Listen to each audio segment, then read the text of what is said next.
ओम राधाए स्वाहा। कल स्वामी जी ने कृपा करके अपन को अध्याय 3 भी उसका समापन करवाया और हमें पूरी जानकारी मिल गई। अब भैया बहुत कुछ हमको मालूम पड़ गया कि हम कौन है, कहाँ से आए हैं, और भैया भगवान कौन होता है, ईश्वर क्या होता है, ये सब की परिभाषाएं सब मालूम पड़ गया। कौन कौन देवी देवता है, कौन क्या है, कौन भगवान है, कौन कृष्ण है, कौन राधा है, सब कुछ जानकारी हमको हमारी स्वामी जी ने दी। अब उसके बाद उन्होंने हमको एक महत्वपूर्ण बात बताई, वो ये बताई कि भैया देखो, जो कुछ भी ये पसारा जगत का दिखे, ये सब राधा रानी के अंदर है, इसके बाहर का चुना है। रा और धा, इसके बीच में ही सब कुछ अवस्थित है। राधा के अलावा कुछ भी बीच में और कुछ भी नहीं है भैया। रा और धा जुड़े रहें, इसका मतलब उस समय शून्य काल है। उस समय ना तो कोई षष्ठी है ना कुछ है। और जब ये एक्सपेंशन हो, रा और धा के बीच में बने जगह, और ये विराट स्वरूप हो जाए भाई, तो इसके बीच में ही सब कुछ संसार है। जो कुछ है रा और धा के बीच में, इसके अलावा कुछ ना। और राधा क्या है? रा आदि शक्ति, पराशक्ति, और आप कहो तो मूल प्रकृति, सब कौन है? श्रीमती राधा रानी सरकार। और ये धा कौन है? इनको धारण करने वाला शक्तिमान कृष्ण। इन दोनों के बीच में जो कुछ भी है, ये जो रा और धा के बीच में है, यही सब कुछ जगत पसारा है भाई। सारे ब्रह्मांड, नित्य लोक, तीनों नित्य लोक, और सब कुछ जो कुछ है वो राधा रानी के और इस राधा शब्द के भीतर है। बाहर का चुना, ये हमने देख लिया कि भैया वो एक विराट स्वरूप है, वो ज्योति स्वरूप जैसे लगे, मगर है कुछ ना। वो तो उनमें से निकलने वाला प्रकाश है, कोई ज्योति ना भैया। ये सब बातें हम पूरी खुल के विस्तृत चर्चा कर चुके। तो अब जो कुछ भ्रांतियां लोगों के रहे भाई, कि जैसे हम पहले भी बताई कि भाई जमीन पे गिरना, ये खराब होना, और ये अशुद्ध होना, और ये खराब होना, भैया ये कछु ना है। आपको एक बड़ी अच्छी सी बात बताऊं। एक बार बरसाना में हम रमेश बाबा के सत्संग में बैठे भाई। तो रमेश बाबा ने एक बड़ी अच्छी बात बताई हमको।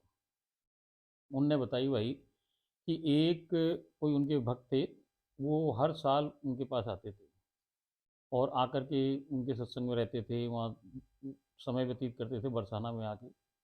कई सालों से, बहुत साल तक वो आते रहे। अचानक उन्होंने आना बंद कर दिया था। अब वो साल 2 साल आए ही नहीं। तो एक दिन उनका फ़ोन आया बाबा के पास।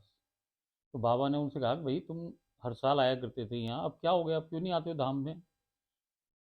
तब उन्होंने एक प्रश्न उनसे, एक बात बताई, उसका रीज़न बताया नहीं आने का। वो ये बताया कि सरकार, महाराज जी, जब हम वहाँ धाम में आए, तो धाम में आए तो हमसे बड़ा भारी अपराध बन जाए। मैंने कहा क्या अपराध बन जाए भाई?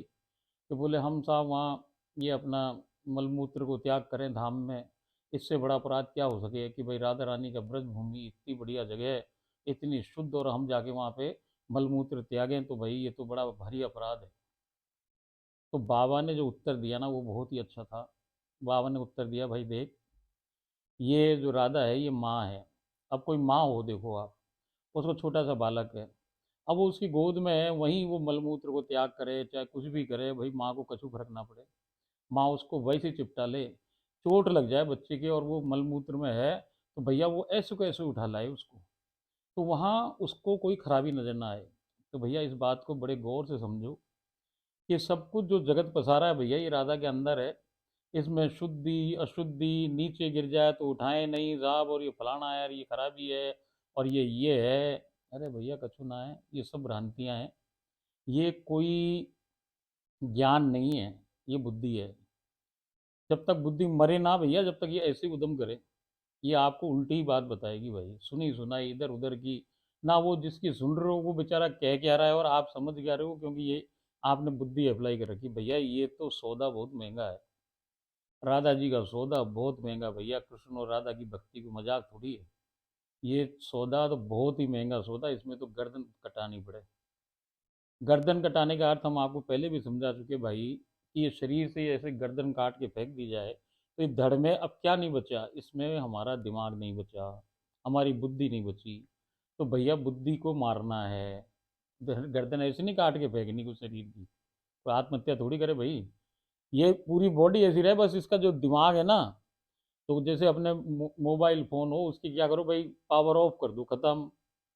अब मोबाइल पड़ा हुआ है तो क्या काम का है? कुछ भी नहीं है। ऐसे ही भैया इस बुद्धि की बैटरी का कनेक्शन काट दो, मतलब गर्दन कट गई। अब हमारे पास बुद्धि नहीं है।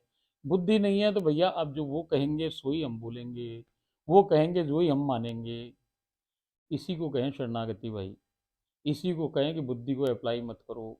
बुद्धि अप्लाई जिसने कर ली, जिसने ज्ञान लगा लिया भैया, वो समझ लो वो आगे इस रास्ते में बढ़ ना सके। वो केवल भ्रांतियों में या फंसा रहे दलदल में भाई। और कितने ही ज्ञानी बन जाए, वो कितना भी सोच समझ ले कि साहब ये मैं बिल्कुल सही, मैं बिल्कुल सही, तो भैया अभी तो मैं में ही रहे। अभी स्त्री नहीं बना, अभी तू दो है, तू अलग है, राधा अलग है, तो भैया बात बनेगी नहीं। यहाँ तो एक ही है।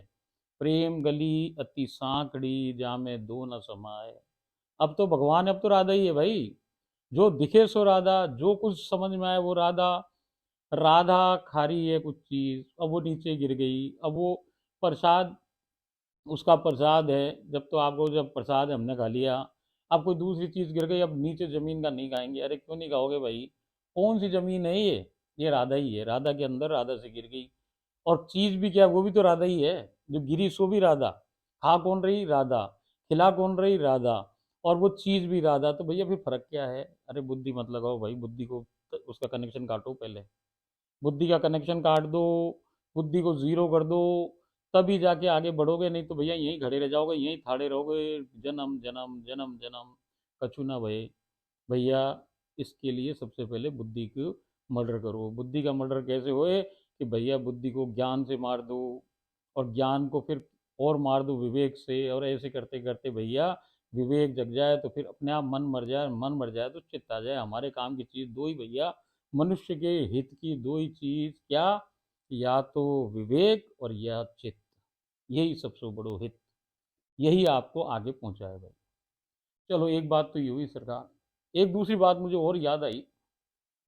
जब अपन, याद करो आप, अपन जब शयन कक्ष में गए, वो उसमें गए श्रृंगार कक्ष में रानी जी के, तो वहां हमने बताई कि भाई बहुत सारी पोशाकें पड़ी हैं, अनगिनत पोशाकों के भंडार पड़े हैं, आभूषणों के भंडार ही पड़े हुए हैं।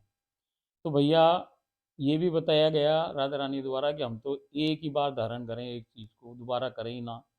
तो वो जो इतना सामान पड़ा है वो क्या है? उसका क्या करे भाई राधा रानी? वो क्या पड़ा ही रहेगा ऐसे ही? ना बाबा ना, ऐसा ना पड़ा रहे वो क्या करे कि कभी कभी उसको जो मन करे तो वो अपने दरबार के अंदर जितने परिकर को बुला ले, और जो जितने परिकर भैया वो ऊपर सिंहासन बैठ जाए ललिता जी, उसमें से भर भर के लाए पोशाक और सारे आभूषण, और आ करके उनको उछाले वो हाथों से, अपने हाथों से उछाल उछाले। और भैया जो जितने परिकर खड़े, वो अपनी अपनी झोलियां लेके खड़े हैं कि भाई ज़्यादा से ज़्यादा हमारे पास आ जाए। क्यों आ जाए भाई? क्या है वो हीरे हैं क्या? वो दिखने में तो हीरे जवाहरात सोनार प्लेटिनम और जाने क्या क्या हो सो है, बहुमूल्य चीजें हैं। मगर वो कछु ना भैया, वो कृष्ण है। मैं आपको बताइए कि भैया जितनी राधा रानी के शरीर पे चीज है, चाहे वो पोशाक है, चाहे कि आभूषण है, भैया वो क्या है? कृष्ण है। और कृष्ण क्या है? कृष्ण तो राधा है। कृष्ण और राधा में कोई फर्क ना भैया। तो राधा अपने आप को ही उछाल रही है, उसमें वस्तु बुद्धि ना करो भैया। उसको ऐश्वर्य से मत तोलो। ऐश्वर्य थोड़ी है वो यार, वो तो भाई सीधा सिंपल कृष्ण है, सीधा सिंपल कृष्ण। और कृष्ण कौन है? राधा है भैया। तो राधा ने राधा को उछाला, और राधा ने राधा को कैच कर लिया भैया। इसमें कहाँ तुम बेवकूफ़ बन रहे हो? कुछ मत सोचो कि हम ऐश्वर्य दिल रही है भाई, क्योंकि जमाना भर में कहेंगे क्या कहते हैं लोग बाग कि ऐश्वर्य से दूर रहो, भगवान से ऐश्वर्य, ऐश्वर्य से हमको नहीं चाहिए। हमें क्या चाहिए? हमें धन दौलत, ये हीरे जवाहरात, ये कुछ ना चाहिए भैया। हमें तो केवल केवल भगवान चाहिए। ये सब छोड़ो, त्यागो। तो भैया वो क्या कह रहा है कि हीरे जवाहरात और ये सब त्यागो। ये थोड़ी कह रहा है कि भाई राधा और कृष्ण को ही त्याग दो। तो भाई उसकी बात पकड़ो, बात का मतलब पकड़ो कि भाई जो हमें बताया जा रहा है उस बात का अर्थ दूसरा है। हम समझ दूसरे रहे हैं, क्यों? क्योंकि हम हमारी बुद्धि लगा रहे हैं। देखो भाई, बुद्धि सबसे बार मैं आपको बताई कि बुद्धि सबसे हानिकारक है। ये जो हमारा थोता ज्ञान है, ये बुद्धि है, यही हमें मार रहे हैं। इसी ने हमको उलझा रखा है भाई, माया ने नहीं उलझा रखा। इस बुद्धि ने और इस ज्ञान ने हमको इसमें सांकलों में बंद कर रखा है। माया ने ना कर रखा है भैया। माया तो खुली है। आप ही पकड़ के बैठे हो माया को भैया। माया थोड़ी पकड़ती किसी को, हम माया को पकड़ के बैठे हैं। हम छोड़ ना रहे। तो इसलिए भैया जब कृष्ण और राधा अवतार लेके यहाँ नीचे आए हैं, तब भैया वो ऐश्वर्य को छुपाएं। क्यों छुपाएं? क्योंकि वो यहाँ प्रेम सिखाने आए हैं। वो यदि ये जाहिर कर दे जग जाहिर कि हम भगवान, तो भैया भगवान होने से फिर ये लीलाएं संपन्न ना हो सकें, प्रेम ना हो। जीव उनसे प्रेम किस बात का कर रहा है कि ये हमारे जैसा ही है, ये हमारा लाला है, ये हमारा भाई है, ये हमारा कुछ है, ये हमारा सखा है। भाई रिश्ते नाते इसलिए बन रहे हैं क्योंकि हमारा जैसा है। जिस दिन किसी को पता पड़ जाए भगवान है, तो भगवान के गले में कोई हाथ ना डाले भैया, कौन उससे यारी करे? भगवान है ये तो भाई। तो उसने अपने ऐश्वर्य को छुपा लिया। मगर भैया वो तो परम ऐश्वर्यशाली है। भग का अर्थ क्या होता है? भगधातु। भगधातु का अर्थ ही है कि परम से भी परम से भी परम ऐश्वर्यशाली कोई चीज है, उसी को भगधातु। तो भैया जो भगवान है वो उससे बड़ा कोई ऐश्वर्यशाली ना। उसके लोग जाके देखो, ये सारी दुनिया की दौलत इकट्ठी कर लो, सब राजा महाराजा की, तो भी एक ऐसा है कि जैसे एक छोटी सी डिबिया हो, उतनी सी है ये सारी संपत्ति। उसके पास जो संपत्ति है वो अलग ही है। उस संपत्ति को, उस ऐश्वर्य को कोई देख ले तो आंखें फट के हाथ में आ जाए भाई। तो वो ऐश्वर्यशाली पूरा है। और आप याद करो, उसने तो कई जगह अपना ऐश्वर्य अवतार लीलाओं में दिखाया भाई। उसने बड़ा रूप करा, विराट रूप ये किया है, ऐश्वर्य का प्रतीक है। उसने क्या किया भाई? उसने गाय बछड़े जब सब ले गए, ग्वालों को सब ले गए ब्रह्मा जी, उसने सब वो बना दिए हमारे सामने देखते देखते भाई। उसने क्या क्या नहीं किया ऐश्वर्य में, उसने सब कुछ तो आपको बताया भाई। उसने गिरिराज पर्वत उठा के बता दिया कि एक इतना छोटा 8 9 10 साल का बच्चा उठा सकता है पर्वत को भाई। ये ऐश्वर्य नहीं है तो क्या है? जो इंद्र की सबसे घनघोर बादल और बरसात है भैया, उसको कुछ ना बिगाड़ सके उसका। पानी को उसने पिलवा दिया ऋषियों को। और भैया उसने द्वारका नगरी कहाँ बना ली? द्वारका नगरी उसने समुद्र के अंदर बना ली। कितने साल पहले? 5,000 साल पहले, जब भैया कछुना बनने को यहाँ पे था। उसने सब ऐश्वर्य दिखाया। सुदामा जी गए तो भैया उनका गांव का गांव पूरा महल, महल के महल सोने उसके कर दिए। वो ऐश्वर्य नहीं था तो क्या था भाई? हम समझे ही नहीं बात को। क्यों? क्योंकि ऐश्वर्यशाली है भाई, वो तो परम ऐश्वर्यशाली है। तो कंफ्यूजन में मत रहो भाई, मत मूर्ख बनो, अपनी ज्ञान बुद्धि को छोड़ो। जो हो रहा है उस हकीकत को पहचानो। जो आपको बताया जा रहा है लोगों द्वारा, उसका सही अर्थ पकड़ो। आप नहीं पकड़ सकते हो तो किसी से समझो भाई बात को कि इसका मतलब क्या है। अपनी बुद्धि से मत लगाओ। कोई ऐसा नहीं हो सकता कि भगवान आपको कहे कि मैं ऐश्वर्यशाली नहीं हूँ, क्योंकि उससे बड़ा ऐश्वर्यशाली कोई है ना। तो ना तो राधा कहे आपसे कि भैया कोई बात, ना कृष्ण कहे, या आपकी बुद्धि कहे। तो बात को समझ लो, अभी भी समझ लो, सचेत हो जाओ। ऐसी बहुत सी हम बेवकूफ़ियाँ करें भाई। खैर इसका तो अंत ही नहीं है, क्योंकि हम तो केवल गलतियों का ही काम कर रहे हैं यहाँ पे बैठे बैठे, और कर क्या रहे हैं हम? उसी के नतीजे भुगतते जा रहे हैं। फिर हम जन्म लेते हैं, फिर मरते हैं, फिर जन्म लेते हैं, फिर मरते हैं। चलो साहब, इस बात को अपन यहीं ख़त्म करते हैं। हम अपना नया अध्याय चालू करते हैं आज से, चौथा अध्याय।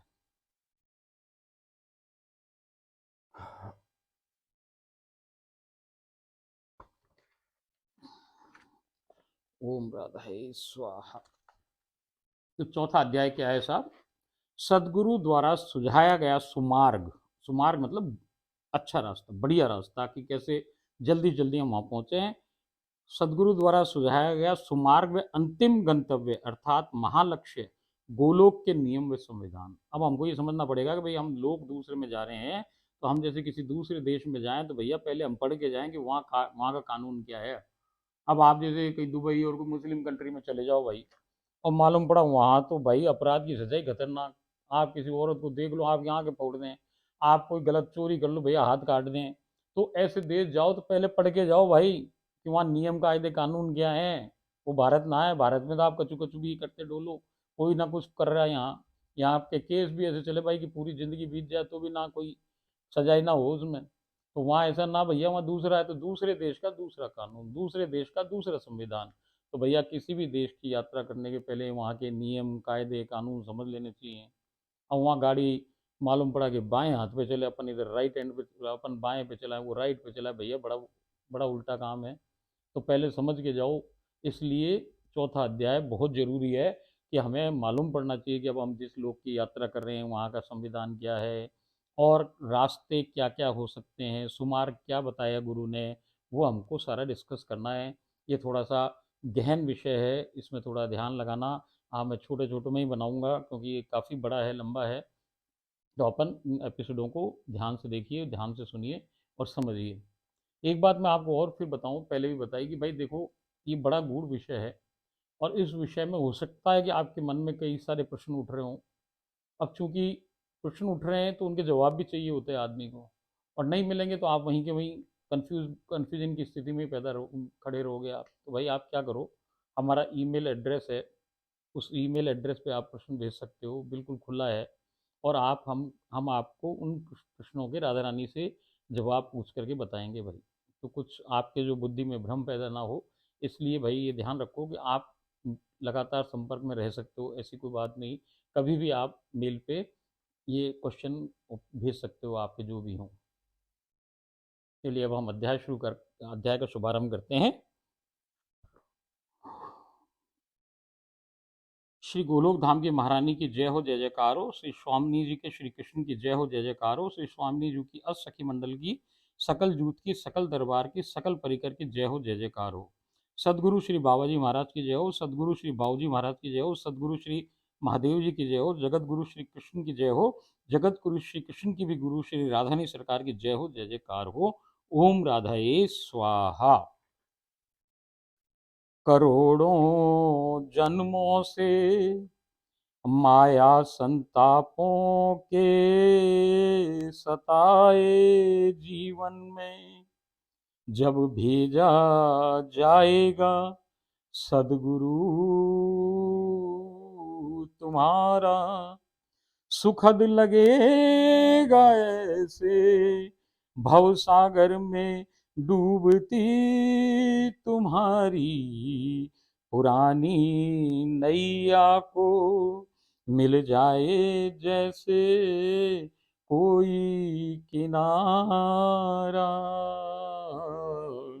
घनघोर अंधकार में जन्म जन्म से भटकता राही, पा जाए अचानक जले दीपक का उजियारा। माया के काले बादलों से बरसती जबरदस्त वर्षा के बीच दमक उठे दामिनी का नजारा। बनेगी बिगड़ी तुम्हारी, बनेगी बिगड़ी, कहो श्री राधे मैं शरण तेरी आया। अब केवल और केवल तू ही मेरा सच्चा सहारा। ओम राधाई स्वाहा। ये राधा रानी सरकार ने बोला भैया, प्रियादास जी ने लिखा और आपको सुनाया। अब हम शुरुआत कर रहे हैं। श्री राधा रानी सरकार की ओर अनन्य भाव व सच्चे प्रेम से उठाया गया। इसमें बहुत सारी बातें वो हैं जो अपन पहले डिस्कस कर चुके, मगर फिर भी मैं आपको जल्दी से पढ़ के बताऊं क्योंकि बहुत सारी बातें अपन इसमें से पहले ऑलरेडी डिस्कस कर चुके हैं। यहाँ पे जो मैं भी बोलने जा रहा हूँ, श्री राधानी सरकार की ओर अनन्य भाव व सच्चे प्रेम से उठाया गया एक कदम स्वामिनी जी को रिझा देता है। बस कोई कह भर दे कि मैं सब कुछ छोड़ तेरी शरण में आ गया हूँ और किसी को जानता ही नहीं, मानने का तो सवाल ही नहीं है। बस एक तेरा ही सहारा है, और उसी क्षण वो दौड़ती हुई आकर उस बड़भागी जीव को गले लगाने को बेचैन हो जाती हैं। स्वयं पारस बन उस लोह रूपी माया के विकार युक्त जीव को विकार मुक्त कर शुद्ध स्वर्ण बना देती हैं। पारस जैसी बन जाए और आपका जैसे लोहे जैसा है उसको टच करते ही सोना बना दे। स्वयं चुंबक बन लोह रूपी जीव को अपनी ओर खींचने का स्वयं ही मार्ग बना देती हैं। आपके द्वारा अनन्य भाव से कोई की गई 100% श्री राधा रानी सरकार के श्री चरण कमलों की शरणागति स्वीकार करते ही जैसे मॉल या एयरपोर्ट पे एस्केलेटर हो वैसे चढ़े, जैसे अपन पहले डिस्कस की। आपको कुछ ना करना भैया, अब तो वो अपने आप ही ले जाए ऊपर और आप स्वतः ही ऊपर या गंतव्य तक बिना प्रयास के पहुंच जाते हैं। ठीक इसी प्रकार शरणागति की बात, आपको अब कुछ नहीं करना, कुछ नहीं करना, कोई साधन नहीं, कुछ नहीं भैया, शरणागति हो गई बस बहुत। अब तो राधा राधा बोलो और कुछ ना करना भैया। इसी प्रकार शरणागति के बाद आपको अब कुछ नहीं करना, बस श्री राधा रानी के भरोसे पड़े रहो। शेष सब कुछ सरकार स्वयं अपनी अहेतुक कृपा कर किसी भी विधि से अपने निकट बुला लेंगी। सबसे पहले वो आपके जीवन में अचानक व अनायास ही बिना आपके परिश्रम के किसी सदगुरु को भेज देती है। सदगुरु आपको समयावधि में भगवान यानी कृष्ण से मिलवाकर उन जगत गुरु कृष्ण को आपका भी गुरु बनवाकर आपके जीवन से दूर चला जाता है। जब कृष्ण आपको ठोक बजाकर कुम्हार की भांति माटी के बर्तन बनाने के चाक पर घुमा घुमा कर यानी संसार के माया जाल के दुष्चक्र में घुमा घुमा कर अंदर हाथ का सहारा देकर ऊपर से चोट देकर आपका काम क्रोध लोभ मोह माया मत्सर ईर्ष्या को न्यूनतम कर देते हैं। परम दुर्लभ राधा कृपा रस रखने का सुपात्र बनाते हैं। आपके जन्म जन्मांतर के संपूर्ण कर्मों को इसी जन्म ने ही जलाकर राख कर देते हैं। दुख तो बेइंतहा देते हैं, परंतु पात्र टूटने नहीं देते भाई। चुटकी से निकाल दें आदमी को, यानी डूबने नहीं देते हैं।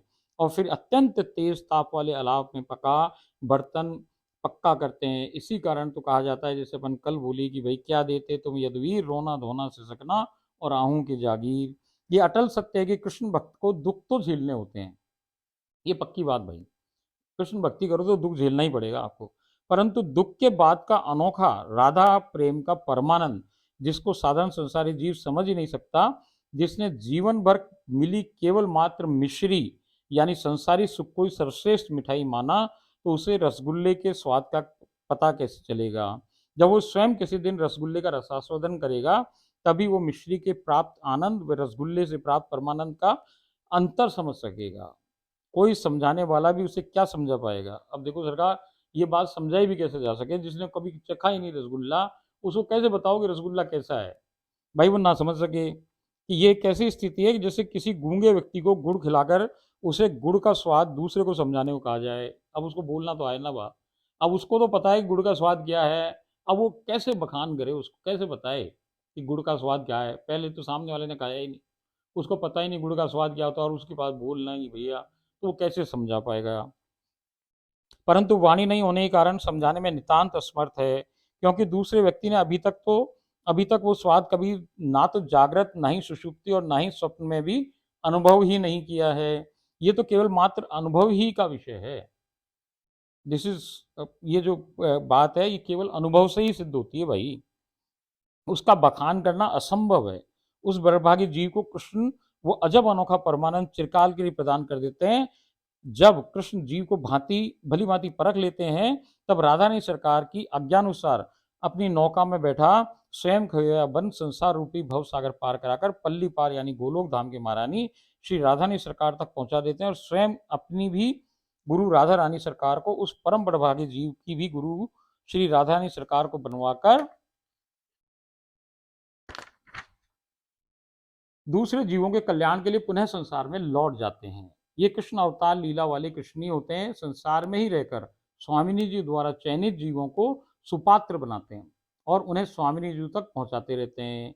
तब आगे का सब ज्ञान तो स्वतः ही अंतिम गुरु श्री राधा रानी सरकार से प्राप्त होता रहता है।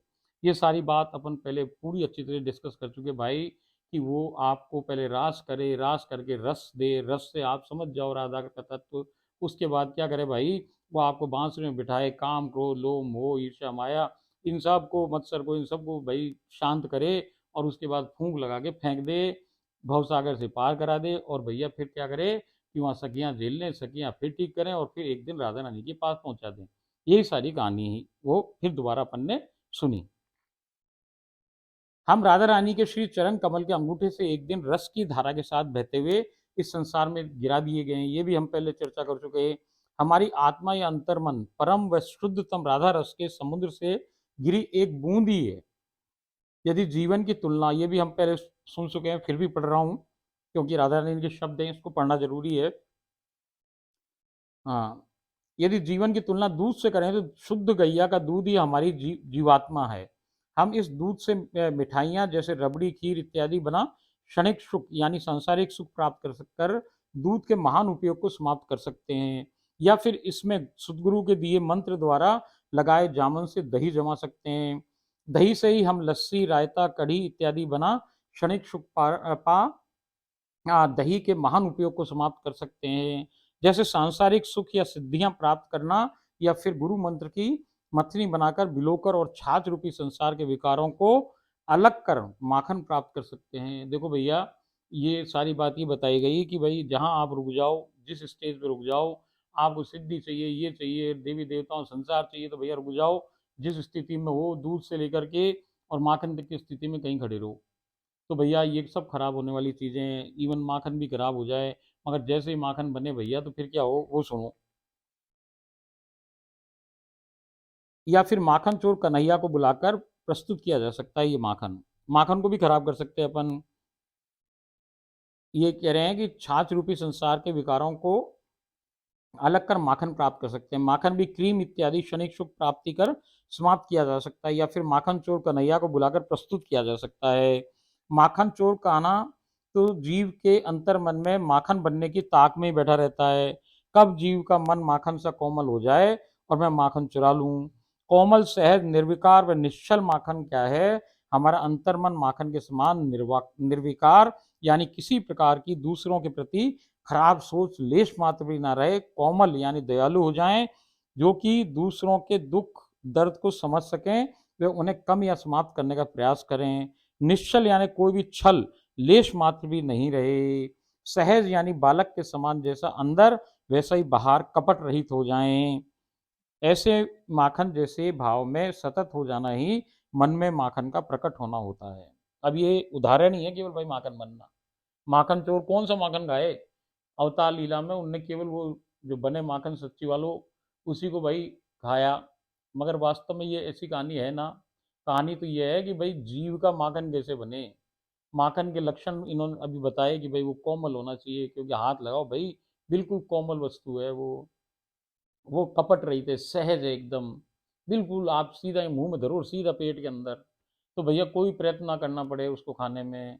इसी प्रकार से जो इनने बालक की बात बताई, निश्चल होना चाहिए बिल्कुल, क्योंकि वो पवित्र है, वो दूध से निकल के बिल्कुल उसका सत्य है। तो अब वो सत्य है तो इसका मतलब उसके अंदर कोई विकार मौजूद ना है। तो सतत ये इन्होंने ये गुण भी बता दिया उसका सारा, बालक के समान वाली बात भी बता दी, ये सारी बातें बताई कि भाई माखन के जो जो गुण हैं वो गुण से ही कृष्ण आता है। निश्चल, निश्चल होना मतलब कि भाई आप में छल कपट ना होना चाहिए। वो कहते हैं ना, छल कपट मुझे नहीं भाए। भगवान जी कह रहे हैं कि भाई मुझे छल कपट नहीं चाहिए। जिसके पास छल कपट है उसके पास भगवान कभी ना आए भैया, कभी भी नहीं आए, कभी भी नहीं आए, ये याद रखना। कृष्ण छल कपट से सबसे ज्यादा दूर बना के रखता है। और एक बात और बड़ी जरूरी बताई कि दयालु हो जाना चाहिए। दयालु कैसे हो? कि दूसरों के दुख दर्द समझो भैया, उनकी हेल्प करो, उनकी परेशानियां दूर करो, जो कुछ अपने से बन सके भैया तन मन धन से वो करो, सबकी सेवा करो, क्योंकि सभी तो राधा हैं। ये भी एक सेवा ही है राधा की। यदि कोई जीव परेशान है भैया उसको ठीक करो, तो ये भी क्या है कि राधा की सेवा ही है। दूध के इन भिन्न भिन्न उत्पाद का मूल्य भी अलग अलग होता है। अब आप सोचो कि ये जो चीजें हैं इन सबकी वैल्यू भी अलग अलग है। ये एक वैल्यू क्यों ना है, दूध की रेट कुछ और है, दही की उससे ज़्यादा है, उसके बाद माखन की उससे भी ज़्यादा है, और घी की तो सबसे ही ज़्यादा है भाई। तो ये बात भी आपको बताती है कि स्थिति का क्या फ़र्क है। हाँ, वो कह रही है मूल्य अलग अलग होता है। दूध से महंगा दही, दही से महंगा मक्खन, और सबसे महंगा घी होता है। अवतारी कन्हैया कुमार जैसे हमारा कच्चा मिट्टी का बर्तन बना अलाव में उच्चतम तापमान पर तपाकर राधा तत्व रख सकने योग्य पका हुआ पात्र बना देते हैं। माखन को तपाकर घी बनाना ये ही दूध की सर्वश्रेष्ठ, सर्वोत्तम व अंतिम स्थिति है। अब इसके बाद कछु ना हो सके। जब एक बार घी बन गया अब क्या बनाओगे भाई दूध को? अब कछु ना बने। जो कुछ बनना था वो बन चुका, अब तो ये अंत है। अब वो घी बन गया, अब ना तो वो कभी दूध बन सके, ना भैया उससे आगे कछु हो सके। तो घी दूध की अंतिम परिणति है, यानी राधा रानी घी है। तो अब उसके आगे न तो किसी को जाना है, वही अंतिम गंतव्य है। वहीं से हम एक दिन निकलते हैं, वहीं एक दिन पहुंच जाते हैं। यही बात वो हमको समझा रही हैं। दूध, दही, छाछ व माखन दूध की वो स्थितियां हैं जो यदि संभाल कर नहीं रखी गई तो खराब हो जाती है। फ्रिज में ना रखो भैया, 2 दिन बाहर रख लो, सब खराब हो जाए। छाछ खट्टी हो जाए, मक्खन खट्टे हो जाए, सब खराब हो जाए, बिगड़ जाती है चीज़ यदि फ्रिज में ना रखो। तो भाई उसको संभालो, संभाल के रखो। अब ये क्या कह रहे हैं कि भाई माखन क्या है? कृष्ण की भक्ति तो माखन है। अब कृष्ण की भक्ति को यदि आप संभाल के ना रखो, नीचे के देवी देवताओं की भक्ति में संभाल के ना रखो, सब बिगड़ जाए भाई। तो उसके लिए क्या करो भाई कि उसके लिए लगातार सत्संग सुनो, लगातार संतों के पास रहो, संतों की वाणियों को देखो, शास्त्र को पढ़ो, जो जो उपाय गुरु ने बताए गुरु के नज़दीक रहो, गुरु की बातों से, गुरु के संपर्क में रहो, गुरु की बातें करो, उनसे क्वेश्चन आंसर करो, जो भी परेशानी है उनसे पूछो भैया। और एक बात बड़ी इंपॉर्टेंट यहाँ ये है कि गुरु के पास जाने का अर्थ ये ना हो कि फिजिकल जो उसकी बॉडी है उसके पास जाओ भैया, ये तो मन से मन की बात है। आपने 1000 किलोमीटर दूर बैठ के गुरु को याद किया तो भैया तो गुरु तो तेरे संग ही है। गुरु चाहे वृंदावन में बैठा है भैया, मगर वो बम्बई में ही है उस समय। आप बम्बई से फोन, बम्बई में याद कर लो गुरु जी को, गुरु जी तो भैया गुरु जी तो आप बाद में बोलो, गु बोलते ही और रू बोलते ही तो वो तो वहां पहले ही खड़ा है, थाड़ा भैया तुम्हारे संगी, वो तुम्हारी सारी एक्टिविटी देख रहा है भाई। उसका भी तो सीसीटीवी कैमरा है, वो आप पे लगा हुआ भाई, वो सब देखे आपकी बात वहां।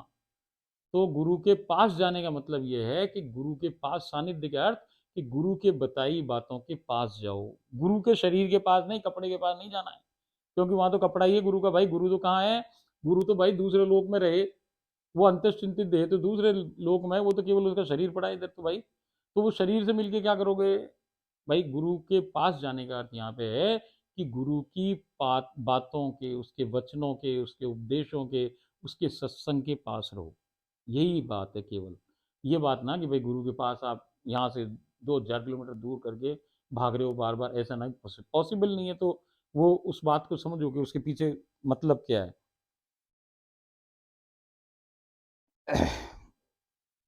तो वो कह रही हैं भक्ति संभाल कर रखनी होती है, यानी विभिन्न देवी देवताओं में कृष्ण की भक्ति संभाल कर रखनी होती है। नित्य नियम पालन व सत्संग अत्यावश्यक है। दूध से खीर इत्यादि, दही से कढ़ी इत्यादि व माखन से क्रीम इत्यादि बनाकर साधारण उपयोग कर क्षणिक संसारिक सुख प्राप्त किया जा सकता है, परंतु इनका महान उद्देश्य हो जाता है। परंतु घी दूध की अंतिम सर्वोत्तम व सर्वश्रेष्ठ स्थिति है, जो परम पोषक तत्व है, जिसे किसी भी प्रकार से पुनः दूध नहीं बनाया जा सकता है। और एक बार दूध घी बन गया तो वो वर्षों वर्षों तक खराब नहीं हो सकता। यही श्री राधारानी सरकार के सच्चे प्रेम का गुण है।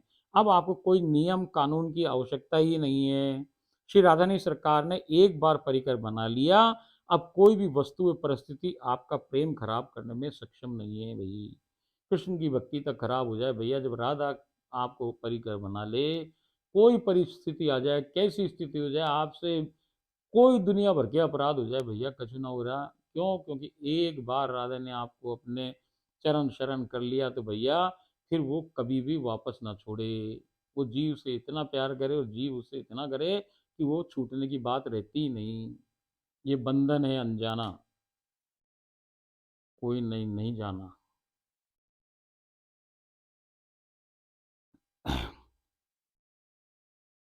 जैसे दूध, दही, छाछ या माखन का दुरुपयोग कर क्षणिक सुख व सिद्धियां प्राप्त कर सकते हैं, बिल्कुल इसी प्रकार हम विभिन्न देवी देवताओं, साधारण गुरुओं व उल्टे मार्ग इत्यादि से केवल संसारिक क्षणिक सुख ही प्राप्त कर सकते हैं। यदि जीव को सृष्टि की मूल सर्वोत्तम आदि शक्ति, मूल प्रकृति, मूल स्रोत परम परमात्मा यानी अंतिम महालक्ष्य स्वयं श्री राधानी सरकार तक पहुंचना है, अर्थात माखन को घी में बनाना है, तो एक सच्चे सदगुरु के बतलाई मार्ग पर चलना होगा। यह अपन ने जैसे कल डिस्कस किया, जैसे घी पुनः दूध नहीं बन सकता, इसी प्रकार राधा रानी सरकार तक पहुंचने पर जीव को जन्म मृत्यु के दुष्चक्र हेतु पुनः संसार में नहीं आना होता है। जैसे एक बार बना घी किसी भी प्रकार पुनः दूध नहीं बनाया जा सकता, उसी प्रकार राधा रानी के गोलोक धाम में प्रवेश द्वार तो होता है, परंतु वहां से बाहर जाने का कोई निकास द्वार, एग्जिट डोर है ही ना भैया। जिसे राधा रानी सरकार ने एक बार अपनी शरण में ले लिया तो वो सदा सदैव के लिए राधा रानी का निज परिकर हो जाता है और सदा सदैव के लिए जीवन मरण के दुष्चक्र से मुक्त हो जाता है, राधा रानी सरकार का निज परिकर बन जाता है। संसार के किसी भी विष को खा लेने के पश्चात यदि कोई बहुत सा शुद्ध देशी घी पी जाए तो उसे तुरंत ही वमन उल्टी हो संपूर्ण विष बाहर आ जाता है। तो भैया गाँव में क्या हो कि जैसे कोई जहर खा ले, जहर खाए बाद उसको बहुत सारा किलो 2 किलो देसी घी पिला दो। अब वो जो घी पिलाओ तो उससे उसको पूरी उल्टी आए और जो कुछ भी उसके शरीर के अंदर पेट में उसको बाहर आ जाए भैया, विष को वो उगल दे, वमन कर दे, उल्टी कर दे। तो यही बात वो बता रहे हैं उदाहरण देके कि भाई जैसे कोई जहर खा ले और जहर खा के घी पी जाए तो वो उसकी ठीक हो सके, घी ठीक कर देता है उसको। तो वो भी यही बात बता रहे हैं कि बहुत सा शुद्ध घी खा लो तो विमल संपूर्ण विष बाहर आ जाता है और उसके प्राणों की रक्षा की जा सकती है। ऐसे ही श्री राधा रानी सरकार की चरण कमलों की शरण जीव के संसार में खाए गए सभी माया व उसके विकारों काम क्रोध लोभ मोह ईर्ष्या और अहंकार रूपी विष, ये भी तो विष ही हैं, इस विष का तुरंत प्रभाव से जड़ से समाप्त हो जाते हैं भाई। दूध दही छाछ और माखन सब प्राप्त कर सकना जीव के स्वयं के हाथ में है, यानी ये सब साधन साध्य भाई। खुद ही तो बिलाओ, खुद ही जामुन लगाओ, खुद ही बिलाओ, खुद ही उसको माखन को अलग करो, छाछ को फेंको, तो ये सारी प्रक्रिया कौन कर रहा है? खुद जीव कर रहा है। मतलब यहाँ साधन साध्य है। अब जब मक्खन बन गया, और मक्खन को किसने भाई घी बनाया? श्री कृष्ण ने बनाया। अब जीव ने नहीं बनाया, तपाया किसने उसको? माखन को। माखन किसकी संपत्ति हो गई? कृष्ण की। अब कृष्ण ने क्या किया? उस माखन को आगे तपाया, तपा के घी बना दिया, यानी राधा के लायक बना दिया, रास करके रस दे दिया, राधा सार समझा दिया, राधा तत्व समझा दिया। अब उसको वहां भेज देगा कौन? भेजेगा? श्री कृष्ण भेजेगा। अब आदमी ने क्या किया? वो तो बैठा ही था बस केवल माखन बना के। आगे की सब कार्रवाई कृष्ण ने की और उसके आगे की कार्रवाई स्वयं राधा रानी सरकार ही करेंगी। कृष्ण को पाना भी साधन साध्य है। श्री राधा रानी सरकार तक पहुंचना जीव के द्वारा किए गए किसी भी साधन के बस का कार्य हो ही नहीं सकता है। श्री राधा रानी सरकार तो स्वयं ही कृपा साध्य हैं।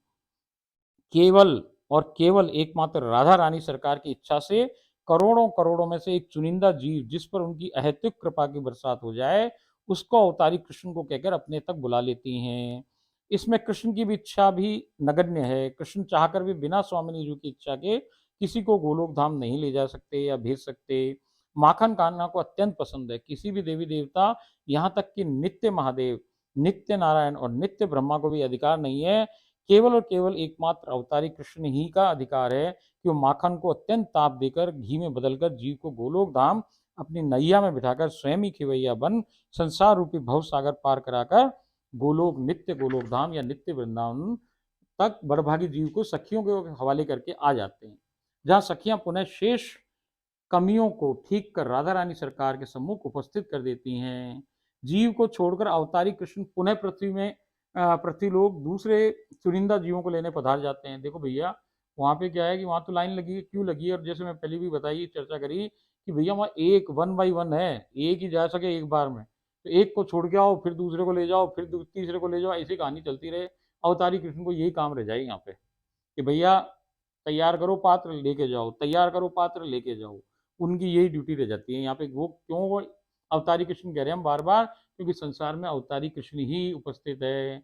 श्री कृष्ण नित्य लोक में, वो पांव भी ना धर सके इधर संसार में भाई, तो ये अवतारी कृष्ण ही कर रहा है ये सारी लीला। यही एकमात्र और केवल एकमात्र मार्ग है और जीव के जीवन चक्र का केवल मात्र यही अंत की विधि है। यहाँ से आगे कहीं और नहीं जाना होता है, यही अंतिम गंतव्य पड़ाव है। फिर भी यदि कोई अधिक श्याना बन अपनी बुद्धि, जिसका प्रवेश गोलोक में होता ही नहीं है, मायावश लगाकर मनमुखी हो, ये इनके इन प्रकारेण अपनी मूर्तावश दोबारा गोलोक में नीचे गिर जाए, तो पुनः ऊपर आने हेतु उसे अब कृष्ण द्वारा चयनित जीवों, जिन्हें उनको गोलोक धाम पहुंचना है, के लिए लगे प्रतीक्षा कतार यानी क्यू के अंतिम नंबर पर खड़ा होना होगा। और हो सकता है उसका नंबर आने पर कृष्ण उसको पहचान कर कहें कि तुम यहाँ क्या कर रहे हो भाई, वापस क्यों नहीं आए, नीचे आए?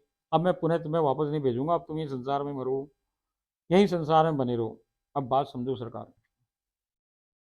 देखो क्या होता है कि जैसे बताइए कि भाई दूध से आपका घी बन गया, अब घी से नीचे नहीं आ सकते आप।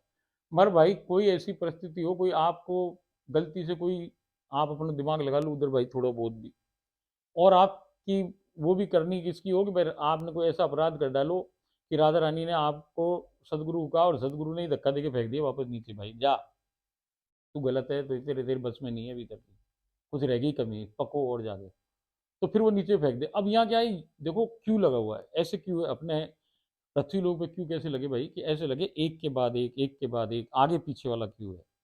और जो नित्य लोक का जो क्यों है ना, वो ऐसा क्यों ना हो, वहाँ क्यों कैसे हो कि महारानी साहब सामने घड़ी दरबार में, और आप बैठी विराजी, और आप लोग एक बाय एक, ऐसे ऐसे वर्टिकल क्यों लगता है? ऐसे ऐसे का मतलब ऐसे कतार लगे तो सबके सम्मुख है वो बिल्कुल बराबर दूरी पे।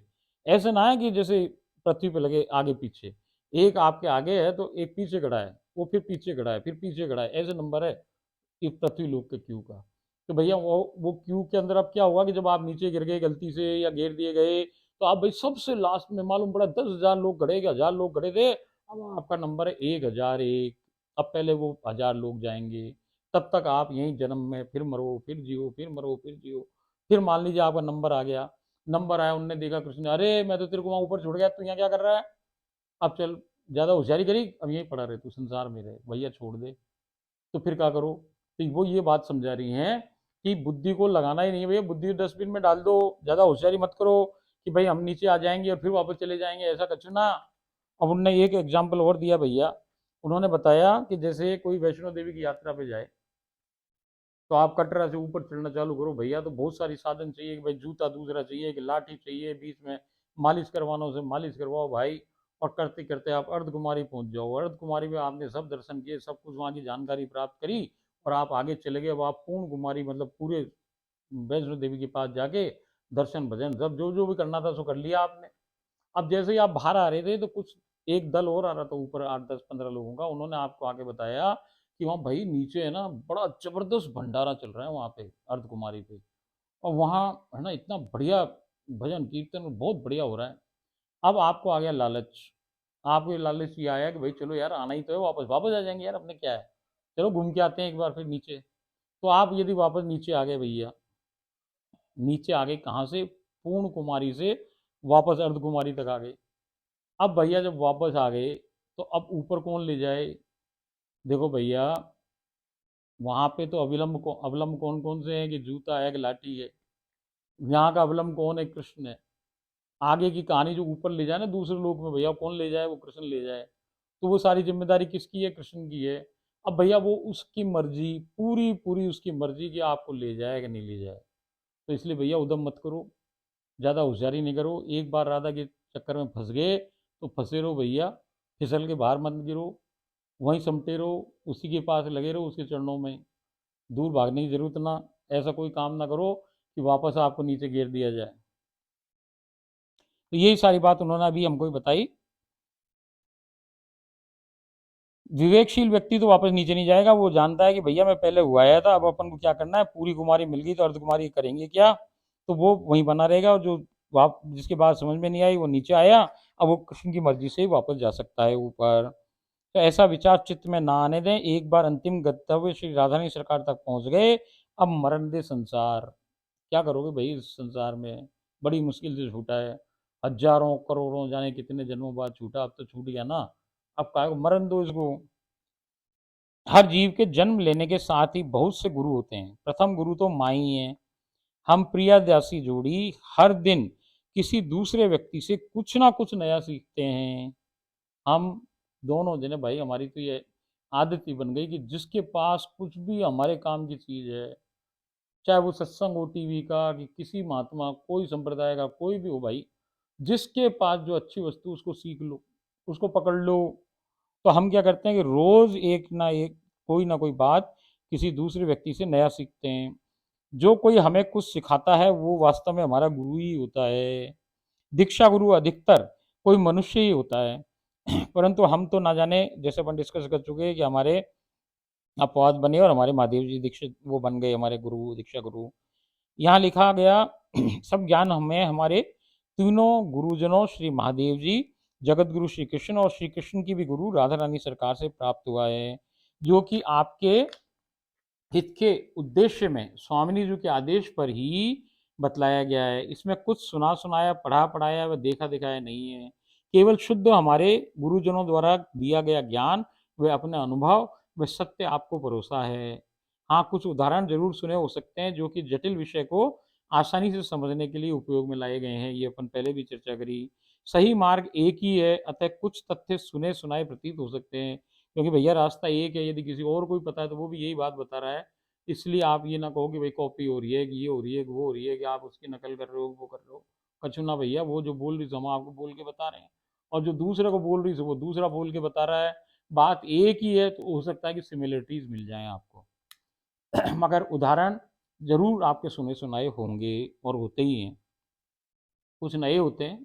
और हम कोशिश ये करते हैं कि भाई ये जो संसार का अभी का जो वातावरण है, जो अभी का इन्वायरमेंट है, जैसे आप जो जो बातें से पकड़ने के लिए हम बिल्कुल आधुनिक बातों से उदाहरण निकालते हैं, फिर आपको समझाने की कोशिश करते हैं। कुछ महत्वपूर्ण ज्ञान जो कि हमारे गुरुजनों ने समय-समय पर हमें प्रदान किया, अब हम उसकी चर्चा करेंगे आगे कल। अब जितने हमारे पास 3 गुरुओं का जैसा आपको बताई चर्चा कि एक तो हमारे जो गुरु रहे, पहले बाबा जी महाराज और हमारे दादाजी महाराज, हम दोनों को एक ही जोड़ के मानते हैं, क्योंकि हमने उनको उनकी ये सांसारिक देह को हमने नहीं देखा भैया। तो हमारे लिए तो वो दादाजी गुरु थे, वो स्वयं ही बाद के दिनों में वो स्वयं ही वो बाबा जी महाराज बन गए थे भाई।